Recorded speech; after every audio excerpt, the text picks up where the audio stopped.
میں یہاں پیدا ہوا, 21 سال سے میں پاکستان نہیں گیا, اور اسکول پڑھا, ابتدائی تعلیم حاصل کی, لیگل رہ رہا ہوں, ٹیکس پیڈ ہوں, قانون کا احترام کرتا ہوں, ہر چیز. لیکن مجھے زندگی میں پہلی دفعہ یہ ڈر لگا کہ میں واقعی یہ, اور دکھ اس بات کا لگا کہ یہ ان کے منہ سے پاکستانی لفظ جو نکل رہا ہے بار بار, یہ کیا چکر ہے. اور بھی تو کنٹریز ہیں, باقی جو یہاں پر فیملیز ہیں وہ بھی اب ڈرنا شروع ہو گئی ہیں, باہر نہیں نکلتی اتنی رات کو. اللہ جانے وہ کہاں سے آئے. 6 لڑکے تھے, 6 یا 7 تھے غالباً, اور بالکل ینگ, 20 سے 25 کے درمیان ان کی ایجز تھی. پرسوں رات کا یہ واقعہ ہے, 2 بجے کا ٹائم تھا. السلام علیکم جی, میرا نام علی شیر اور آپ دیکھ رہے ہیں پنجاب یورو ٹی وی. ایک افسوسناک خبر لے کے آپ کی خدمت میں حاضر ہوئے ہیں. گریس میں موجود ہیں.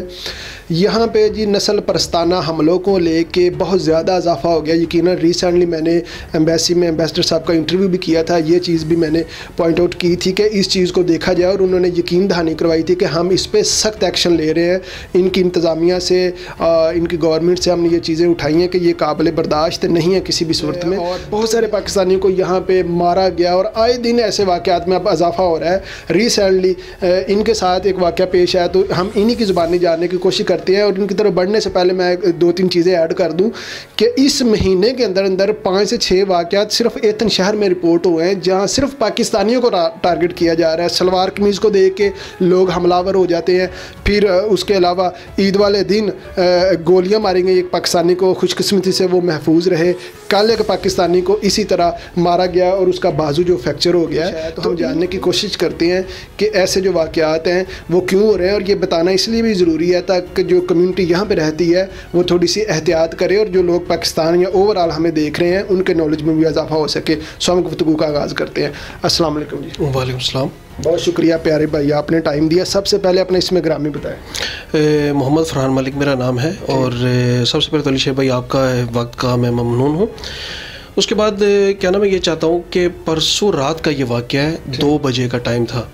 میرا ایک بہت ہی اچھا دوست ہے, بنگلہ دیش سے اس کا تعلق ہے, سلیم اس کا نام ہے, بزنس مین ہے, اور اس کے ساتھ میں گیا ہوں. ہم نے پروگرام بنایا تو میں نے ہی اسے کہا کہ آؤ میں تمہیں اپنے پرانے محلے لے چلتا ہوں, وہی میری جگہ پیدائش ہے, پرانا گاؤں ہے میرا, آبائی گاؤں ہے, تو آؤ میں تمہیں سیر کرواؤں وہاں کی. تو ہم دونوں کام سے فارغ ہوئے, تو گاڑی میں ہی ڈرائیو کر رہا تھا, تو ہم چلے غازی پلاتیا, سب جانتے ہوں گے. یہ میں آپ کو انٹرپٹ کروں گا, آپ کی پیدائش یہاں پہ ہوئی ہے؟ ہاں جی, ہم سب بہن بھائیوں کی یہیں پر, بلکہ ہماری 2nd جنریشن بھی جو ہے وہ ادھر ہی کی سب پیدائشی ہیں. تو اس کے بعد میں اس دوست کو لیا میں نے, اور گاڑی بھی خود ہی میں نے ڈرائیو کی, اور میں اس کو لے گیا. تو میں نے جب ہم وہاں پہنچے پلاتیے کے پاس, تو وہاں پر اکثر جو ہمارے پاکستانی دوست احباب گھومتے ہیں رات کو وہاں پر, انہیں اچھے طریقے سے وہ پتہ ہوگا کہ وہ رات کو اندھیرا ہوتا ہے, درخت بھی ہیں تھوڑے سے. تو وہیں پر ایک گلی میں نے پارکنگ لگائی. تو ہم اپنے بالکل سکون والے ماحول میں تھے. تو میں پارکنگ ابھی لگا رہا تھا تو وہ نیچے اتر گیا. تو وہ نیچے اترا, تو ابھی میں دیکھ رہا ہوں کہ اسے فٹ پاتھ کے اوپر ہی, اللہ جانے وہ کہاں سے آئے, 6 لڑکے تھے, 6 یا 7 تھے غالباً, اور بالکل ینگ, 20 سے 25 کے درمیان ان کی ایجز تھی. انہوں نے اسے گھیرا ہوا, اور ایک تو پہلے آواز جیسے کمر پہ کسی طرح زور سے نہیں مارتا, تھاپی جسے کہتے ہیں, ایک نے وہ اس کو ماری, اور دوسرے نے آ کے اس کو ادھر بازو سے ایسے پکڑ کے کہا پوسرے پاکستان ہے. یعنی ہم سب سمجھ سکتے ہیں کہ اس کا کیا مطلب ہے. تو مجھے کچھ حالات خراب نظر آئے, تو میں فوراً اترا. اب میں نے ایک لمحے کے لیے تو میں گھبرایا تھوڑا سا, وہ لڑکے بھی 6 تھے اور رات کا پچھلا پہر, لیکن ایک وجہ سے تھوڑی سی مجھے امید جو تھی, چلیں ایک ساتھ میں پیری پتر ہوتا, کھوکا تھا جو کھلا ہوا تھا, تو میں سوچ رہا تھا کہ چلو اگر زیادہ بات ہوئی تو پولیس وغیرہ کو اطلاع کر دوں گا, یا لوگ گرد و نواح بالکل کسی سے مدد مانگ لیں گے. تو خیر انہی سوچوں میں نیچے اتر گیا. میں نے کہا میں جاؤں, یہ نہ اللہ نہ کرے ان کے پاس پتہ نہیں کیا ہو کیا نہ ہو, اور وہ اس کو اکیلا دیکھ کے اس پہ وار کر دیں. تو اب وہ بنگالی, وہ بھی پرانا تھا, وہ بھی اچھی لینگویج جانتا تھا, وہ الجھنا شروع ہو گیا ان کے ساتھ. میں نے فوراً ان کو پکڑا, اور میں نے اس کو کہا, میں نے اس کو پکڑا اپنے دوست کو, اور میں نے ان لڑکوں سے میں مخاطب ہوا. میں نے انہیں کہا بھئی یار آپ کو کہاں سے یہ پاکستانی نظر آ رہا ہے. ٹھیک. تو میں نے اتنی بات کی, میں نے کہا ادھر ہم سب دیکھو بیچ پلاتیے کے سینٹر میں ہیں, اگر کوئی بات بڑھے گی تو معاملہ خراب ہوگا. انہیں میں سے ایک لڑکا پھر اسے بولا, آپس ہی میں وہ پھر بولے کہ تو بھی ہر ایک کو پاکستانی سمجھ کے روک لیتا ہے, چل چھوڑ ان کو چلیں. تو اب میں تو اپنی جگہ ٹھیک تھا کہ یہ تو بنگلہ دیش سے, کہاں سے یہ پاکستانی, لیکن اگر بات بڑھتی میں تو پاکستانی تھا. تو یہ پھر علی شیر بھائی زندگی میں مجھے کبھی ایسا ایک گھبراہٹ نہیں ہوئی باہر چلتے ہوئے کہ میں فرد سمجھتا تھا اپنے آپ کو اس ماحول کا. میں یہاں پیدا ہوا, 21 سال سے میں پاکستان نہیں گیا, اور اسکول پڑھا, ابتدائی تعلیم حاصل کی, لیگل رہ رہا ہوں, ٹیکس پیڈ ہوں, قانون کا احترام کرتا ہوں, ہر چیز. لیکن مجھے زندگی میں پہلی دفعہ یہ ڈر لگا کہ میں واقعی یہ, اور دکھ اس بات کا لگا کہ یہ ان کے منہ سے پاکستانی لفظ جو نکل رہا ہے بار بار, یہ کیا چکر ہے. اور بھی تو کنٹریز ہیں, اور بھی تو ممالک, اسلامی ممالک کے لوگ یہاں پر رہ رہے ہیں, ایک مخصوص نام ان کے منہ سے جو نکلتا ہے پاکستانی, اس کے پیچھے کیا وجہ مجھے یہ نہیں سمجھ آ رہی. اور یہ مجھے حیرانگی اس وجہ سے, دکھ بھی اس وجہ سے کہ کیا کل کو میں اگر اکیلا وہاں پر چلا گیا تو وہاں پر اس چیز کا پھر میں کیا میں اب یہ آڈینس بتائے, آپ بتائیں کہ میں اب غلط ہوں ٹھیک ہوں, سوال پیدا تو ہوتے ہیں.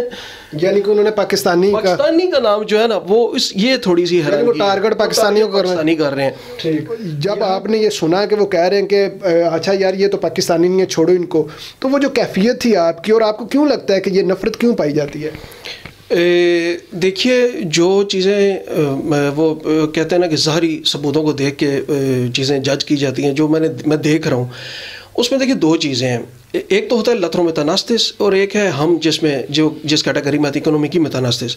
یعنی یہاں پر دونوں مکس کر دیے گئے ہیں. یعنی جو چیزیں, اگر میں یہ نہیں کہہ رہا کہ سب ٹھیک ہیں, ہر قوم میں اچھے برے پائے جاتے ہیں. اگر کوئی ٹولہ یا کوئی کچھ افراد یا گروہ کوئی غلطی کر رہا ہے, کوئی غیر قانونی کسی کو لا رہا ہے یا کوئی آ رہا ہے, اب اس کو آپ اسی کی کیٹیگری میں جج کریں. باقی جو یہاں پر فیملیز ہیں وہ بھی اب ڈرنا شروع ہو گئی ہیں, باہر نہیں نکلتی اتنی رات کو. فیملیز ہیں جو اکنومکی میتاناستس ہیں, جو یہاں پر باقاعدہ لیگل طریقے سے آئے ہوئے ہیں اور جاب کر رہے ہیں, اس معاشرے میں رجسٹرڈ ہیں, قانون کا احترام کرتے ہیں, اپنی سروسز دے رہے ہیں. آپ ان کو اسی کھاتے میں ڈال کے آپ ان کے ساتھ بھی وہی رویہ کریں, یہ چیزیں غلط ہیں. اور سب سے بڑی علی شیر بھائی جو دکھ کی بات ہے, کل کو یہ جو ہماری سیکنڈ جنریشن بڑی ہو رہی ہے, اور ان کے ساتھ ساتھ جو اب وہ لڑکے جو تھے 20 سے 24 سال ان کی عمریں تھی, 25, اب وہ بھی تو ینگ تھے نا. اب وہ آپس میں وہ کیا ایک پاکستان کا امیج اپنے ذہن میں رکھیں گے, وہ اپنے دوستوں سے کیا شیئر کریں گے کہ جہاں پہ پاکستانی ملو اس کے ساتھ شروع کر دو, کچھ مار کٹائی شروع کر دو. یہ چیزیں جو ہے نا اب پس پردہ کیا چیزیں, یہ نہیں, جو چیزیں جج کر جا رہی ہیں. میری یہ ریکویسٹ ہے آپ کے توسط سے, اپنی فرنٹ لائنر سے جو ہماری کمیونٹی کے ہیں, آپ روابط کریں یونان کی آفیشل سے, یونان کی حکومت سے, میڈیا سے, کہ آپ لاتھرو میتاناستس کو اور اکنومکی میتاناستس کی کیٹیگریاں اپنی اپنی جگہ پہ جج کریں. اگر کوئی ایک غلطی کرتے ہیں تو اس کی سزا ہم ساروں کو بھی نہ دیں, پوری سوسائٹی کو نہ دیں. بالکل صحیح ہے. یقیناً جی یہ لمحہ فکریہ ہے, اور صرف پاکستانی نہیں, یہاں پہ جتنی بھی کمیونٹیز رہتی ہیں, 70 سے زیادہ کمیونٹیز میرا خیال یہاں پہ رہتی ہیں, بہت زیادہ ممالک کے لوگ ہیں, اور تمام لوگوں میں اچھے اور برے لوگ پائے جاتے ہیں, صرف پاکستانیوں میں اچھے اور برے نہیں ہیں. یقیناً ہماری یہاں پہ جو اکثریت میں تعداد ہے وہ قانون کا احترام بھی کرتی ہے, ٹیکس پے کرتے ہیں, اور یہاں پہ سب سے اچھے مزدور جو ہیں وہ پاکستانیوں کو سمجھا جاتا ہے. لیکن اس کے باوجود اگر چند لوگ ہر سوسائٹی میں, جس طرح بھائی فرما رہے ہیں, اگر برے ہوتے ہیں تو آپ پوری ہول سوسائٹی کو تو اس نظر سے نہ دیکھیں. تو یہ حالات یہاں پہ پیدا ہو گئے, اور یہ پہلا واقعہ نہیں ہے, یہ واقعات بے شمار ہو رہے ہیں, اور یہ تقریباً گزشتہ 10 سال سے مسلسل ہوتے آ رہے ہیں. تو یہ ایک ریالٹی ہے. یقیناً وہ جو ایک پرسیپشن پایا جاتا ہے یورپ کو لے کے, ایک بڑی مہذب سوسائٹیز ہے, یقیناً بہت ساری چیزوں میں, اخلاقیات میں یہ ہم سے بہتر ہیں, لیکن یہ چیزیں بھی پائی جاتی ہیں, اور ان چیزوں کو جاننا بھی ضروری ہے کہ یہاں پہ اسلام کو لے کے ایک نفرت پائی جاتی ہے, پاکستان کو لے کے. یقیناً اس کے پیچھے ایک پروپیگنڈا بھی ہے, اور کچھ ہماری غلطیاں بھی ہیں. تو یہ ویڈیو بنانے کا پرپس یہ تھا کہ آپ لوگوں کے نالج میں اضافہ کیا جا سکے کہ گریس میں کیا صورتحال ہے, اور جو لوگ یہاں پہ رہتے ہیں وہ تھوڑا سا احتیاط کریں. تو امید ہے آپ لوگوں کے نالج میں اضافہ ہوا ہوگا. میرے پیارے بھائی, بہت شکریہ, آپ نے ٹائم دیا. اللہ تعالی ہم سب کا حامی و ناصر ہو. اسی کے ساتھ اجازت دیں, فی امان اللہ.